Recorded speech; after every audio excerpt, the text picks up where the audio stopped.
CM Nitish ने बड़ा बयान दिया है। उन्होंने कहा कि 2 अक्टूबर यानी कि गांधी जयंती के दिन देश भर में इंडिया गठबंधन का कार्यक्रम होगा। सीएम ने कहा कि सीट शेयरिंग में कोई समस्या नहीं है और इस महीने के अंत तक सब हो जाएगा। बीजेपी पर हमला बोलते हुए नीतीश कुमार ने कहा कि विपक्षी एकता से बीजेपी घबरा गई है, इसलिए समय से पहले भी चुनाव हो सकते हैं।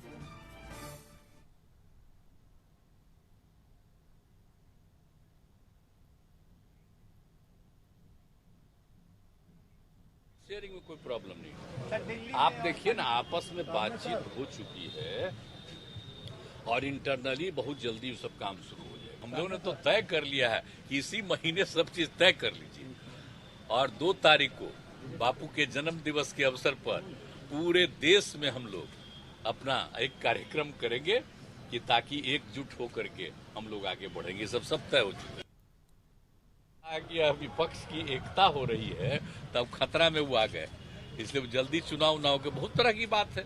तो क्या होगा, हाउस में सब चीज का डिस्कशन होगा। वो घबराहट में है। केंद्र सरकार का इंटेंशन यही है कि बहुत ज्यादा घबराहट में मीडिया पर तो कब्जा किए हुए है अपने प्रचार के लिए। सीएम नीतीश ने बड़ा बयान दिया है। उन्होंने बताया कि 2 अक्टूबर यानी कि गांधी जयंती के दिन देश भर में इंडिया गठबंधन का कार्यक्रम होगा। सीएम ने कहा कि सीट शेयरिंग में कोई समस्या नहीं है और इस महीने के अंत तक सब हो जाएगा। बीजेपी पर हमला बोलते हुए नीतीश कुमार ने कहा कि विपक्षी एकता से बीजेपी घबरा गई है, इसलिए समय से पहले भी चुनाव हो सकते हैं। डिप्टी सीएम तेजस्वी यादव ने भी बीजेपी पर हमला बोला है। तेजस्वी यादव ने कहा कि 1 नेशन 1 इलेक्शन की बात हो रही है। हम यह कह रहे हैं कि 1 नेशन 1 इनकम पहले सरकार करे। उन्होंने कहा कि सभी दलों के बीच सब कुछ तय हो गया, इसलिए बीजेपी घबराहट में। ना कि भाई इन लोगों का कब्जा पूरे देश भर में हो, तो जहां भी रीजनल पार्टी है या गैर सरकार बीजेपी गैर बीजेपी सरकारें हैं, वहां कब्जा कर लिया जाए। दिल्ली में फलना उल्टा सीधा ऑर्डिनेंस ला करके पास करा लिए कब्जाने के लिए ना, तो वही चाहते कि देश में लोग कब्जा कर ले, राज्यों को खत्म करके खाली केंद्र रहे और बाद में बोलेंगे कि 1 leader 1 nation 1 leader 1 nation 1 party. कहाँ जा रहे हैं, किस रास्ते जा रहे हैं?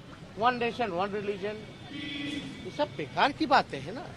ये तो हिंदुस्तान को बर्बाद किया जा रहा है, संविधान को खत्म करने का प्रयास। तो आपको बता दें, नीतीश कुमार का बयान आया है कि 2 अक्टूबर यानी कि गांधी जयंती के दिन देश भर में इंडिया गठबंधन का कार्यक्रम होगा। सीएम ने कहा कि सीट शेयरिंग में कोई समस्या नहीं है और इस महीने के अंत तक सब हो जाएगा। बीजेपी पर हमला बोलते हुए नीतीश कुमार ने यह भी कहा कि विपक्षी एकता से बीजेपी घबरा गई है और इसलिए समय से पहले भी चुनाव हो सकते हैं। और इस खबर पर अधिक जानकारी लेने के लिए चलिए हम जुड़ रहे हैं अपने संपादक अशोक मिश्र जी से। अशोक मिश्र जी, यह बहुत ही बड़ा बयान आया है गांधी जयंती के मौके पर, यानी कि 2 अक्टूबर को पूरे देश भर में इंडिया गठबंधन की तरफ से बड़ा कार्यक्रम की बात कही जा रही है। क्या लगता है, रणनीति क्या है और किस बड़े कार्यक्रम की बात कही जा रही है? देखिए राकेश, कल इंडिया गठबंधन की जो बैठक संपन्न हुई है, उसके बाद मुख्यमंत्री नीतीश कुमार का आज पटना में यह बहुत बड़ा ऐलान है। इस ऐलान से साफ जाहिर है कि इंडिया गठबंधन के जो नेता हैं, वो सबसे पहले उन्होंने जो गठबंधन का नाम रखा है वो भारत रखा है, इंडिया रखा है। इसके पीछे मकसद यही है कि इस शब्द से सभी लोग वाकिफ़ हैं। दूसरा जो मामला है कि कल तक बीजेपी इन गठबंधन के नेताओं को तथा कथित नेताओं को देशद्रोही करार देती थी और बतलाती थी कि इनको राष्ट्रवाद से कोई मतलब नहीं है। तो इंडिया गठबंधन नामकरण ही कर लिया इन लोगों ने। और अब दूसरा जो सबसे बड़ा कार्यक्रम और पहला कार्यक्रम है, वो 2 अक्टूबर को गांधी जयंती के अवसर पर गठबंधन के नेता बड़ा कार्यक्रम करेंगे समूचे देश में। यानी कि शायद ये हो सकता है कि देश के सभी राज्य मुख्यालयों पर यह कार्यक्रम हो और इसके पीछे ये भी मकसद हो सकता है कि एक तरफ गांधी हैं और दूसरे तरफ गांधी के हत्यारे हैं। यानी कि ये एक मैसेज देना चाहती है इंडिया गठबंधन के जो लीडर हैं, जो नेता हैं, कि वो गांधी के मार्ग पर चलने वाले हैं और वो गांधी का देश बनाना चाहते हैं, न कि गोडसे का देश बनाना चाहते हैं। तो वैसी परिस्थिति में आप कह सकते हैं कि इन लोगों ने 2 अक्टूबर का दिन चुना है। इसमें इस कार्यक्रम में क्या क्या होना है, रैली होंगी, सभाएं होंगी, धरना होगा, उपवास होगा, इसकी बात अभी नीतीश कुमार ने नहीं की है। यानी कि उन्होंने ये सिर्फ ऐलान किया है कि 2 अक्टूबर को बड़ा कार्यक्रम हो सकता है। तो यानी कि इंडिया गठबंधन की एकजुटता की पहली परीक्षा और इंडिया गठबंधन के का केंद्र सरकार के विरोध में पहला संघर्ष यानी कि 2 अक्टूबर से शुरू हो रहा है। यानी कि केंद्र सरकार के विरोध में गांधी के सत्य अहिंसा मार्ग पर चल करके इंडिया गठबंधन के लोग अपनी एकजुटता का परिचय देंगे और एक आंदोलन को स्वरूप देंगे। अब देखना है कि इस आंदोलन का स्वरूप क्या होता है, इसमें कौन कौन से मुद्दे होते हैं, किन मुद्दों को लेकर इन लोगों ने गांधी जयंती को चुना है। उस दिन धरना देंगे, उपवास करेंगे या प्रदर्शन करेंगे, इन सारी चीज़ों की जानकारी बाद में लेंगे। लेकिन इतना जरूर है कि इंडिया गठबंधन ने अपनी सक्रियता दिखानी शुरू कर दी है। यही वजह है कि कल जो 3 प्रस्ताव लिए थे उस 3 प्रस्ताव में एक प्रस्ताव ये भी था कि हर राज्यों में गठबंधन के नेता जो है सो जनता से सीधा संवाद करेंगे, तो वो उसी के तहत ये है। अब देखना यह है कि उस दिन क्या कार्यक्रम होता है। दूसरी बात जो मुख्यमंत्री ने कही है सीट शेयरिंग को लेकर के, तो ये चूंकि नीतीश कुमार सुलझे हुए नेता हैं तो स्वाभाविक है यहाँ पे ये कहा जा सकता है कि बिहार में सीट शेयरिंग को लेकर के शायद कोई विवाद न हो। चूँकि नीतीश कुमार ड्राइविंग सीट पर बैठे हुए हैं इसलिए हो सकता है कि इस पर सभी लोगों से वो आम सहमति बना करके और सीट शेयरिंग का काम भी पूरा कर लें, तो बिहार में ये काम संपन्न हो सकता है। और ये इसीलिए मुख्यमंत्री नीतीश कुमार ने साफ तौर पर कहा है कि सीट शेयरिंग को लेकर के भी कहीं कोई विवाद नहीं। यानी कि एक तो चुनावी तैयारी और दूसरा से उम्मीदवार का चयन, ये 2 मसलों पर नीतीश का जो बयान आया है वो काफ़ी महत्वपूर्ण कहा जा सकता है। राकेश जी, अशोक मिश्र, एक अहम सवाल यहाँ पर यह भी बन रहा है कि सीट शेयरिंग को लेकर बात कही जा रही है, 2 अक्टूबर को बड़ा कार्यक्रम भी होना है, लेकिन जिस चीज का इंतजार सभी को था, इंडिया गठबंधन की बैठक के बाद हो सकता था कि फैसला भी किया जाए और सभी लोग अनुमान भी लगा रहे थे कि कन्वीनर आखिर होगा कौन। नीतीश कुमार के नाम की चर्चा सबसे आगे थी, लेकिन अब तक उसकी कोई घोषणा नहीं हो पाई है। तो क्या लगता है कन्वीनर कौन होगा, इसको लेकर क्या आम सहमति नहीं बन पाई है बैठक में, और क्या लगता है कब तक इसकी घोषणा की जा सकती है? देखिए, जो कहा जा रहा था वो कोर कमेटी तो बन गई है, भले ही कन्वेनर के नाम की घोषणा नहीं हुई है, लेकिन कमेटी 13 सदस्यीय जो कमेटी बनाई है निश्चित रूप से उस कमेटी का मुख्य काम ही यही है कि वो जो गठबंधन है वो गठबंधन का स्वरूप क्या हो, उसका चुनावी एजेंडा क्या हो, उसकी चुनावी रणनीति क्या हो, इन सारे विषयों पर वो चर्चा करे और फिर उस पर कोई न कोई ठोस निर्णय ले। तो इसके लिए सभी प्रमुख दलों के नेताओं को इसमें शामिल किया गया है।